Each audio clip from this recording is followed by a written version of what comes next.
Good morning, everyone.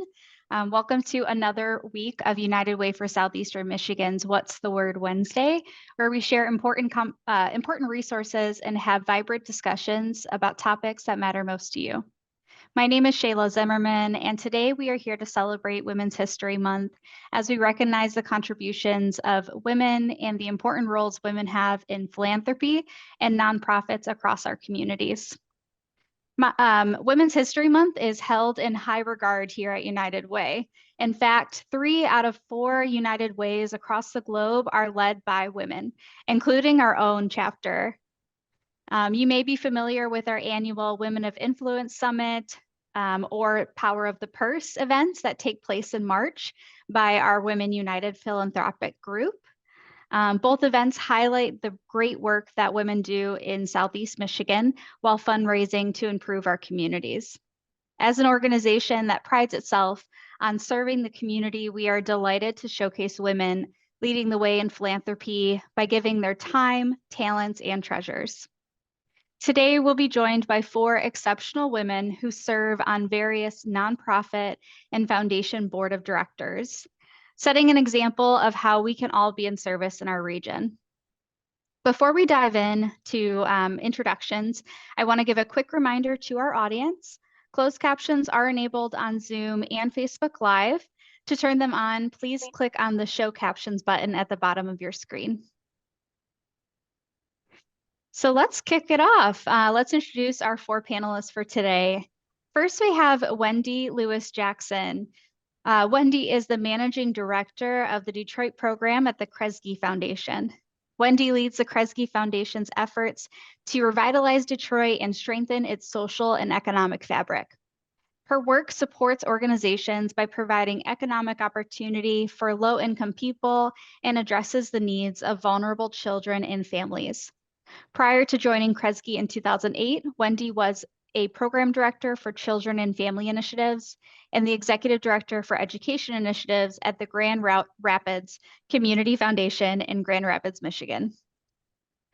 Wendy also taught at Grand Valley State University and has co-authored and assisted in the publication of several reports and publications that address community needs and problem solving.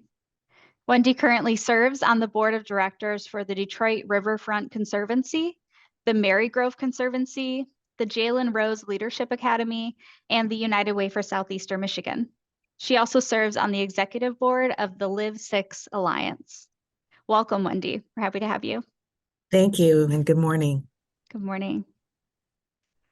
Next up, we have Audrey Harvey. Audrey is the Vice President, Executive Director, and Chief Executive Officer of the Blue Cross Blue Shield of Michigan Foundation.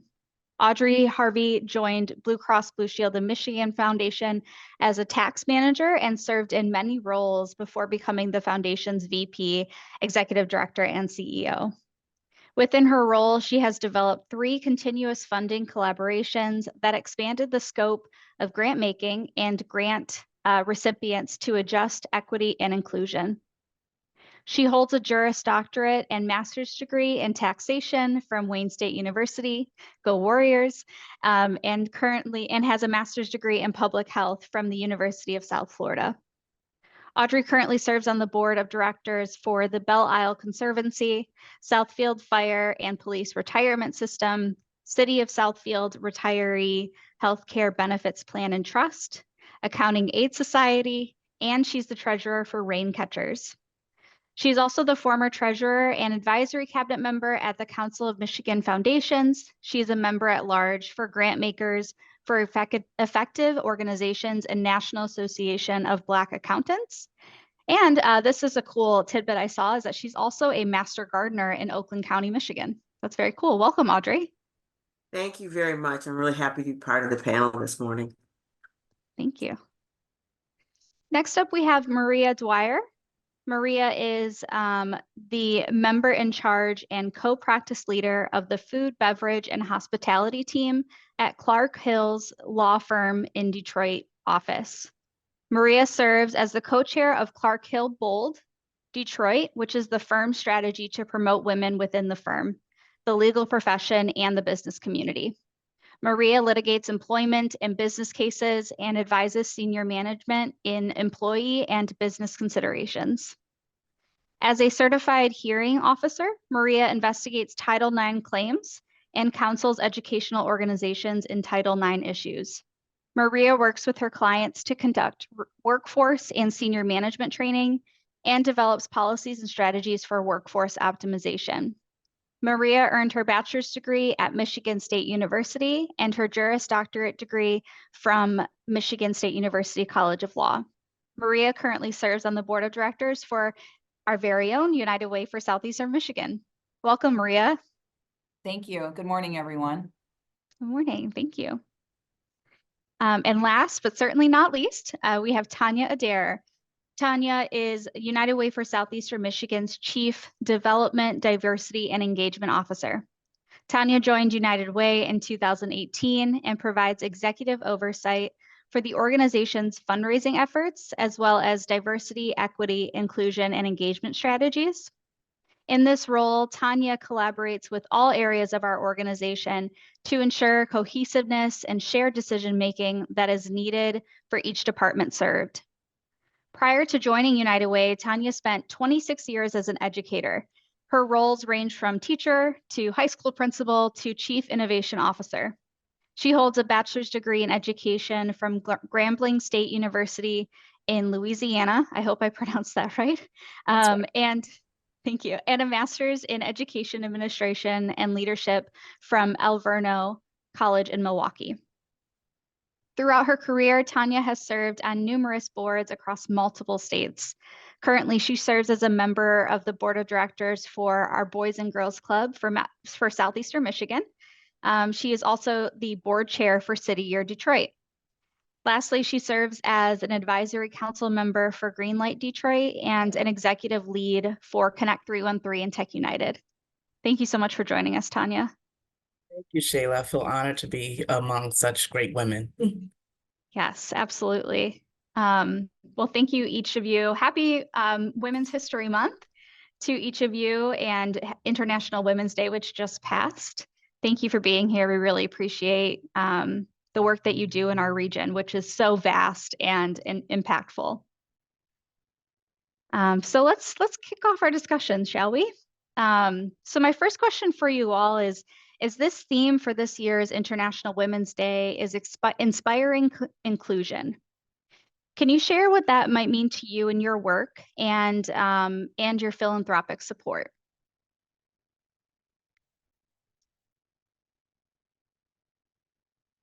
Well, I'm happy to kick it off. And again, thanks to everyone for joining today. And thank you, United Way, for hosting this incredible group of women to be in dialogue and exchange. You know, as I think about that question, you know, I think about how important inclusion is and how it's really key to a thriving workplace and a thriving community. And at the Kresge Foundation, so much of our work is very much focused on making sure everyone in a community feels valued and heard, regardless of their background. And so it really, I think, having a focus on inclusion unlocks a wellspring of benefits and ensures that diverse perspectives come together to fuel innovation. And so for our work in Detroit, specifically, it really has allowed us to think about a broad body of work that is very much focused on advancing economic equity, addressing issues such as climate change, and just improving overall quality of life in our community. Kresge is a national foundation, but a considerable amount of our work is focused in our hometown here in the city of Detroit. And so inclusion is an important pillar and kind of threads across everything that we do and every investment that we make. But more specifically to the issue that brings us together, which is Women's History Month, you know, we recognize that strong communities require a real investment in the power of women because of the role that women play in making sure that communities are well prepared and successful for the future. Absolutely. I'll go next, Shayla. Yes, Thank you again for the invitation. And I would say for me and for the team at the BCBSM Foundation, we try to pay attention to who's not at the table when we're making investments, and sort of noticing who's missing. But to really follow Wendy's comments, it's really about thinking broadly about inclusion and diversity, and paying attention to the groups that are marginalized. Blue Cross Blue Shield Foundation is a statewide organization with our giving, with a very specific focus on health. And our entire team really tries to pay attention to who we're not giving to. And I will tell you, I'm so proud of a team, because our team has noticed that we were not giving sufficiently in certain areas, particularly post-COVID, when there was a notice that people with disabilities were not necessarily always at the table. And then making sure that those who have been incarcerated and organizations that represent them are at the table. And I'm really proud of the fact that when it comes to Women's Day, our connection is very strong, because our Blue Cross Association and the plans decided about 4 years ago that our focus was going to be on maternal health.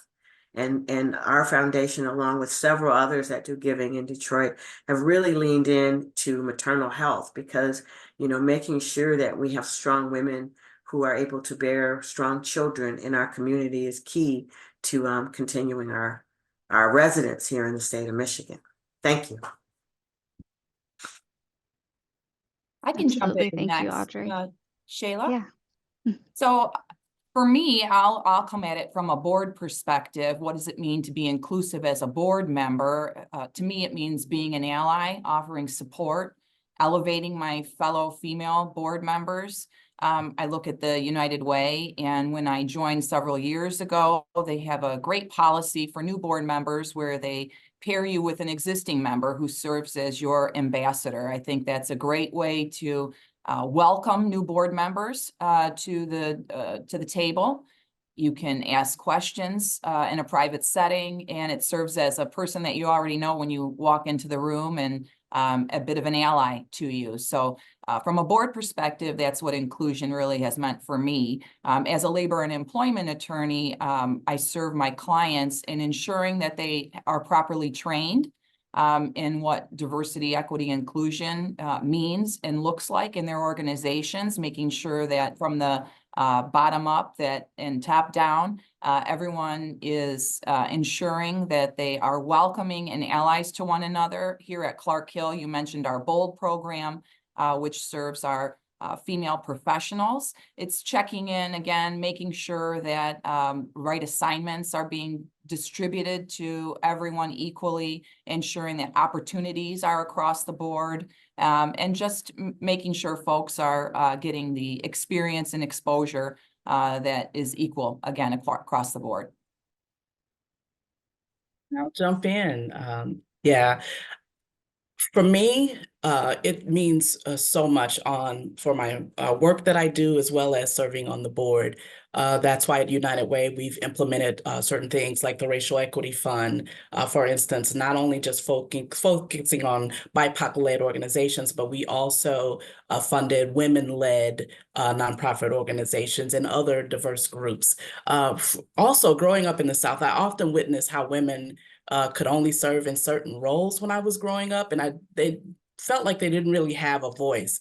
And most often that work was focused in the home. So this carries significant meaning to me in that it signifies the importance of creating an environment where women can actively participate and contribute in decision-making and driving positive change in our community, which is one of the things that we've been intentional about, particularly at United Way. What Maria said about our board, we were intentional about diversifying our board. We wanted to make sure that we had representation. we wanted to make sure that we had diverse voices at the table.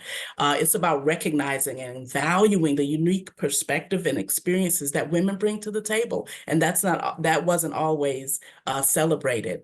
It's also about removing barriers and fostering a culture of inclusivity that allows women to thrive and lead effectively which hasn't always been done. And I'm so excited that we are able to be intentional about focusing on that at United Way, as well as on the boards that I serve. One of the organizations that I serve has a woman executive director, and I'm very intentional about supporting her and making sure that barriers are removed, from out of her way when certain things are happening within the community. And so that's what it's about for me.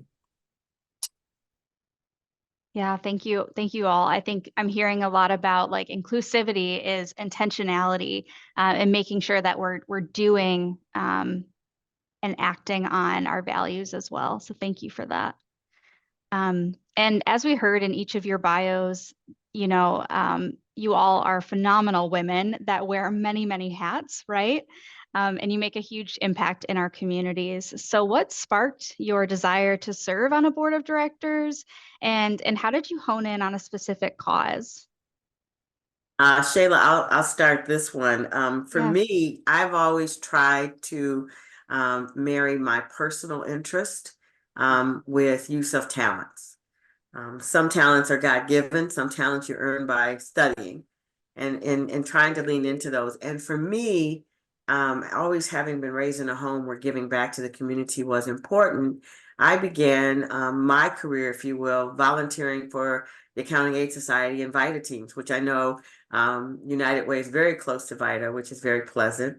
But I would say that for me, as I began to grow in my career and grow in my work with the Accounting Aid Society, I think the leadership realized that there was more that I could bring to the table than doing tax returns on Saturday, to be very honest. And they realized that as you begin in your career, you have availability to corporate assets and others in corporate America, and you're able to work in that capacity. And so I ultimately then joined the board, and with the support of our senior leadership, was able to then develop our corporate giving, where there were teams of us that went out and did the work. And so for me, being on a board is always about marrying your interest and your passion and your desire to serve. Oh, sorry, Wendy.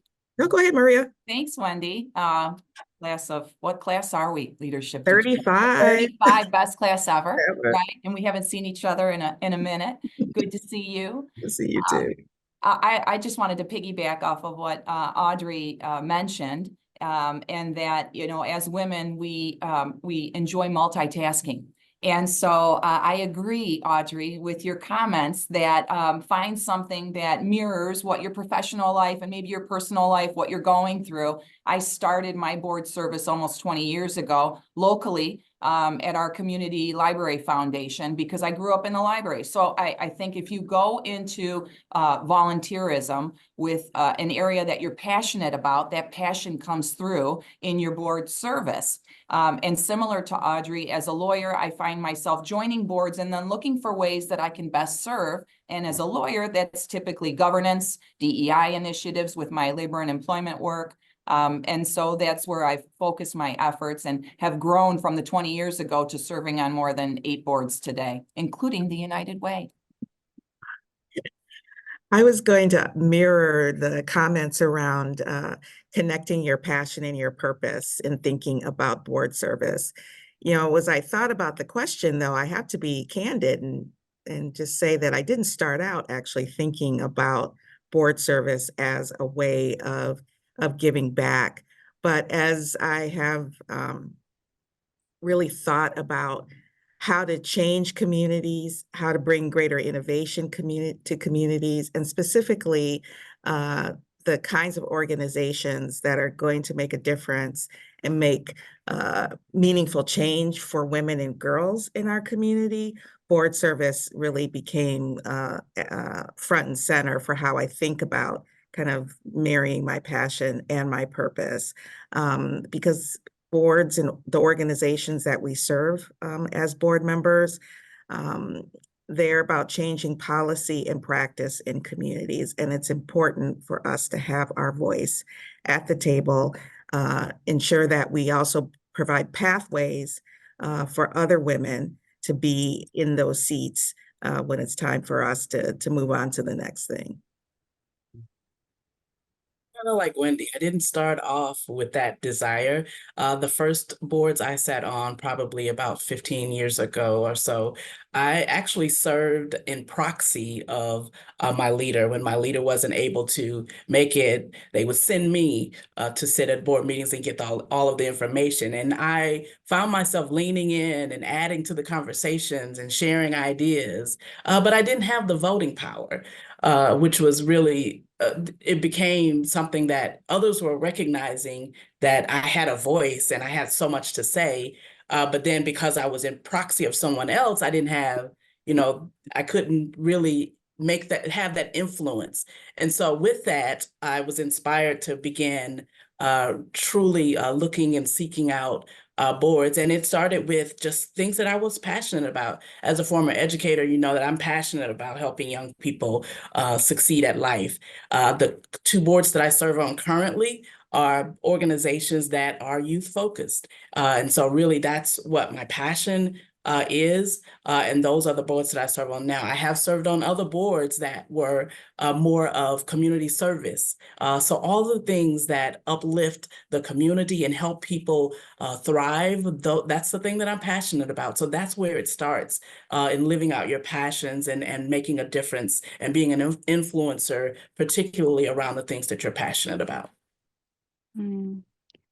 I love that, Tonya. Thank you. Thank you all for sharing. It's great to hear. I know I'm like a new, not a newer professional, but I'm mid-professional, right? So I'm still growing as a leader. And so it's really great to learn from each of you how you've developed that, you've married that purpose and power. I appreciate that. So what does representation mean to you when you have women in philanthropic leadership positions? And can you talk about the significance this makes on boards for nonprofits and foundations? I can jump in first on this question. So for me, it means presence and visibility on the boards, as well as committees and leadership roles on those committees. It means ensuring decision-making roles in the organization or the foundation. Having women in these roles does ensure diverse perspectives. We've talked about that. It ensures diverse experiences and priorities are being considered.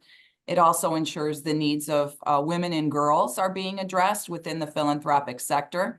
And, in preparing for this, I took a look at some of the recent publications from the Harvard Business Review, and they note that in order to reap the value of women's contributions, a board needs at least 3 female directors to sit on each board. And I think we do that at the United Way. So what is the significance of having these women on boards? It's ensuring gender diversity is present in the boardroom. The need for boardroom and organizational leadership and diversity of thought and background and experience really couldn't be more pressing in today's global economy, whether it's driven by institutional investors, governance committee chairs, regulation, customers and employees, or just simply good business sense. It certainly needs to be a strategic and intentional, as we've talked about, approach to ensuring board diversity, and that it's increasing in each board. The point of being a director is not simply to be in the room. As I mentioned, I think ensuring that you take a leadership role. So once you get your sea legs on a board, look for what you're passionate about, as we talked about this morning, and where your skills can be best utilized. And then speak up and ask for that opportunity, and ensure that your voice is heard, and create some allies in the room. Do your homework before attending board meetings. I would suggest be prepared and reviewing agendas, documents, and then ensuring that you're prepared with good questions or with offering some insight. Yeah, I agree with everything Maria has said. It's being a visible example to other women and little girls in spaces that are typically dominated by males. I also believe that it's having a voice and presence in these spaces, bringing diverse perspectives that reflect the community that we serve.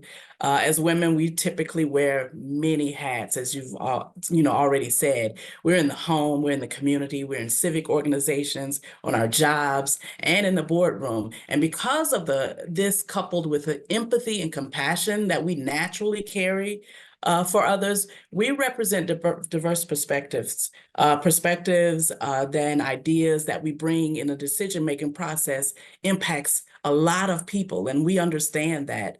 And not saying that men don't, but it's natural for us to be empathetic and make decisions based on the people that we encounter on a daily basis, ultimately strengthening the board's ability to address the needs of a diverse range of individuals and communities. So that to me is really important, that we're able to touch lives in a different way as women, and we bring that to the table when we are making decisions.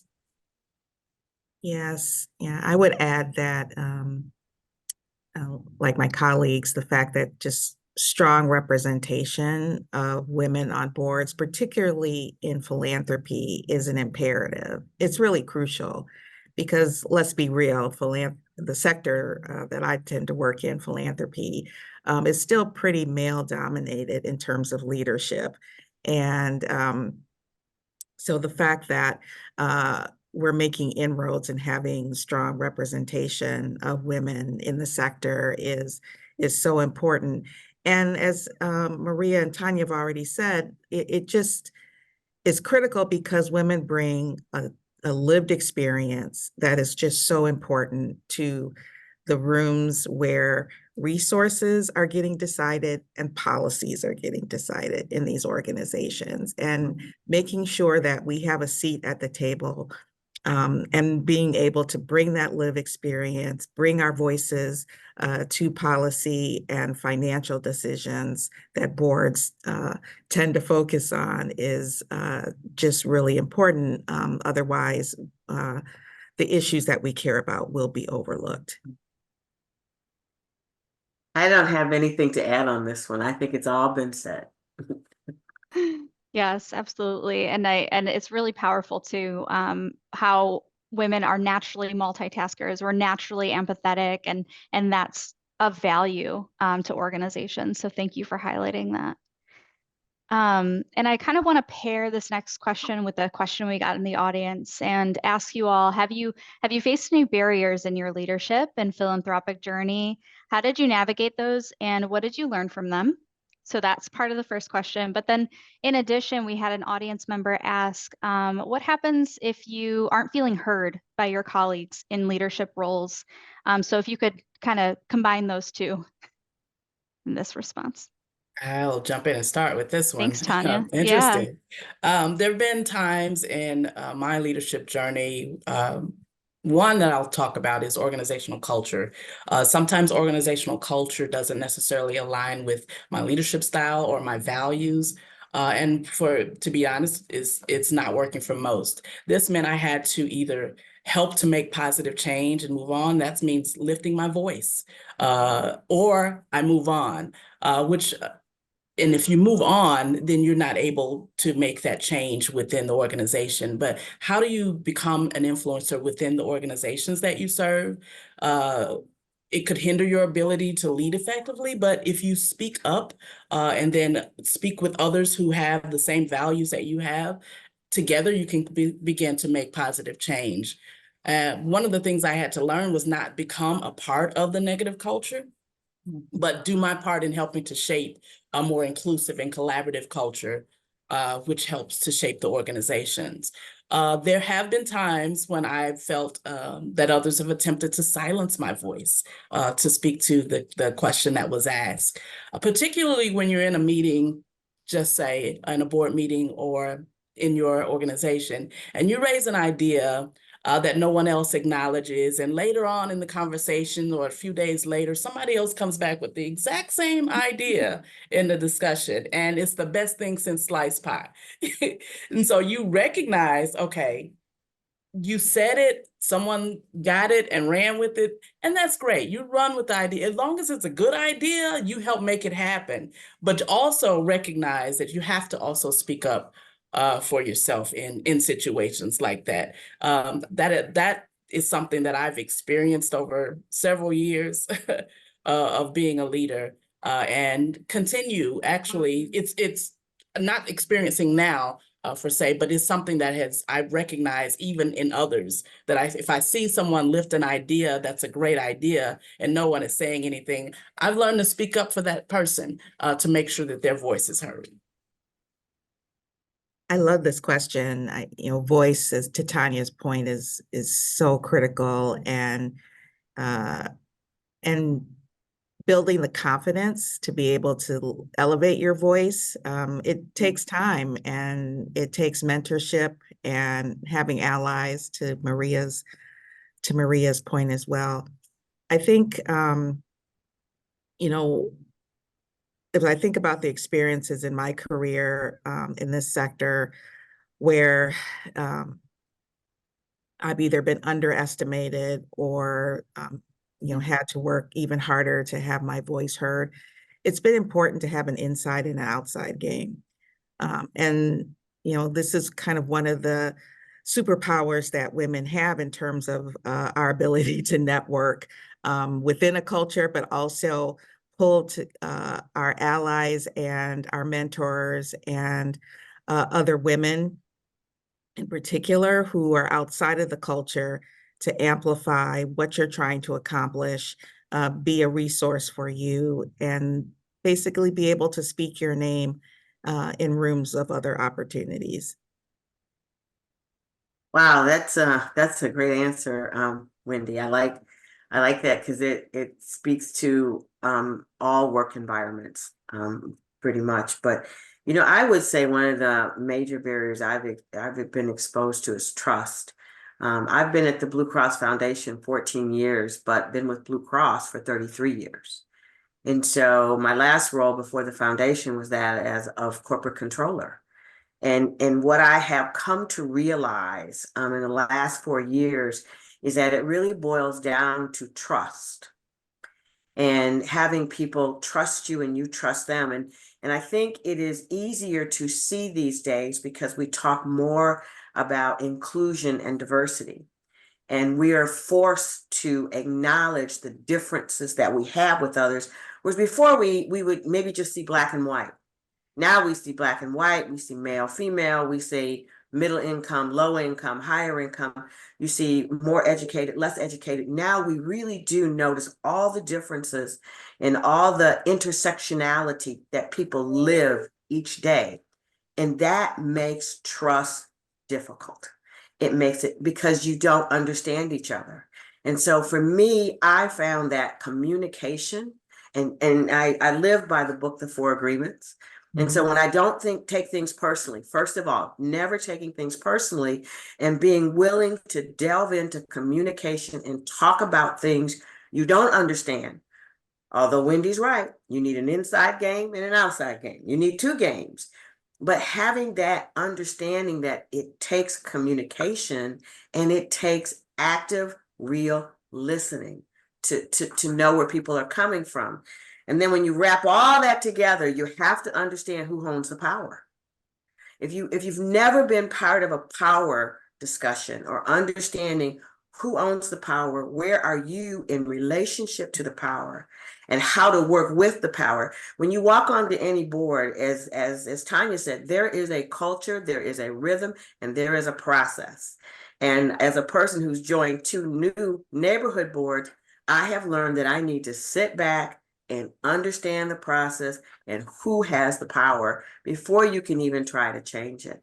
And so to the person who feels unheard, I would say, spend some time figuring out where's the power, who owns the power, how close you are to it, and then figuring out who you can talk to help you understand the culture of the organization or the board where you are. and that you don't try to do it alone and get frustrated and figure the door is the right place to go. Because I'd hate to see anybody walk away from a wonderful opportunity. And I've always had mentors who, when I felt frustrated, kind of helped me see things that I couldn't always see straight. I love all of that, Audrey. And as you all heard, 33 years of service. What does that mean? All of us here have been serving boards and serving our organizations for many years. I think it takes time. I saw a question come across, if I'm, not quite yet with my bachelor's degree or just starting out, how can I be seen and be heard? I would say give it some time. To Audrey's point, it's okay to get to the table and familiarize yourself with those who have been at the table for many years.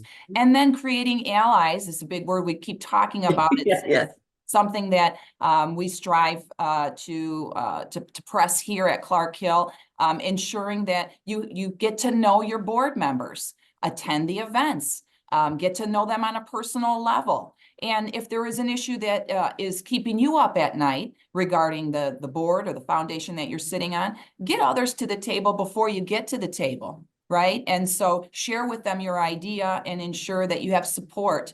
And that will, I think, make your suggestion, go a bit farther as you're starting to get, again, your sea legs on the various boards. But I love everything that was said and agree wholeheartedly. I love this. And I'm hearing a lot of like embracing intersectionality, building trust and allyship. So finding where the power is and working with that power. Love that. Thank you so much. And I did want to we have, a little bit of time. So I wanted to ask one of the questions from the chat that we're getting from our audience, which thank you all in the chat for these amazing questions. So someone asked, how do you approach the topic of culture in a way that's non-accusatory and focuses on change rather than blame? So we're talking about work culture a lot. We're talking about board culture. So how do you go about that topic of culture and building more positive culture and focusing on change? And since this wasn't part of our predetermined questions, feel free to answer how you would like to, if you'd like. I'll go first, Shayla. Thanks, Audrey. Yeah. And I would say for me, I always have learned to help people understand why something's important to you is often an easy way to introduce a difficult topic. And so helping others understand that addressing culture, particularly if you think a culture is being misappropriated, or if you think a culture is being ignored, explaining the value of having everyone at the table or in the organization be engaged.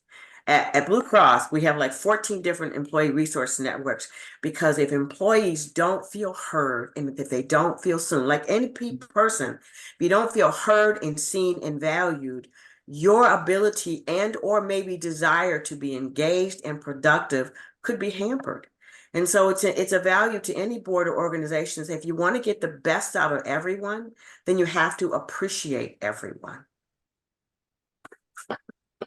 I can add that as an attorney, it's easy for me to come at this question by asking a question. So rather than being accusatory or saying, I see that you're lacking in this area or could do better in this area, I would ask, what are you most proud of about the culture of this organization? What are you most proud of about the board composition? What do you think we can do better? What's our focus for 2024? And getting out of the folks that I'm working with, how we can work together to improve our culture. I'll also jump in. When you think about the culture of an organization, you have to go back to looking at the data. What is your attrition rate? What is, your retention rate? Do you have people that are coming into the organization 1 month and 3 months later, they're exiting the organization? So something is going on, and that's something that you have to lift up and recognize. It's about having a value of people first. Like we always say here at United Way, our first number one value is people first. And those resource groups we've developed over time, we are listening and responding to the ideas and thoughts of our staff members. When we first began our diversity, equity, inclusion efforts, it was led by staff. It wasn't, oh, Tonya is going to come in and make all these changes. No, it was a staff-led initiative. And then our board quickly got on, and we were able to do some amazing things just by listening to staff. And so having those resource groups, valuing the thoughts of the people that's within the organization, it helped to change the culture of our organization. Thank you for this question. I would just add that, often with culture, we think it is a top-down approach. And so I love the comments around putting people first.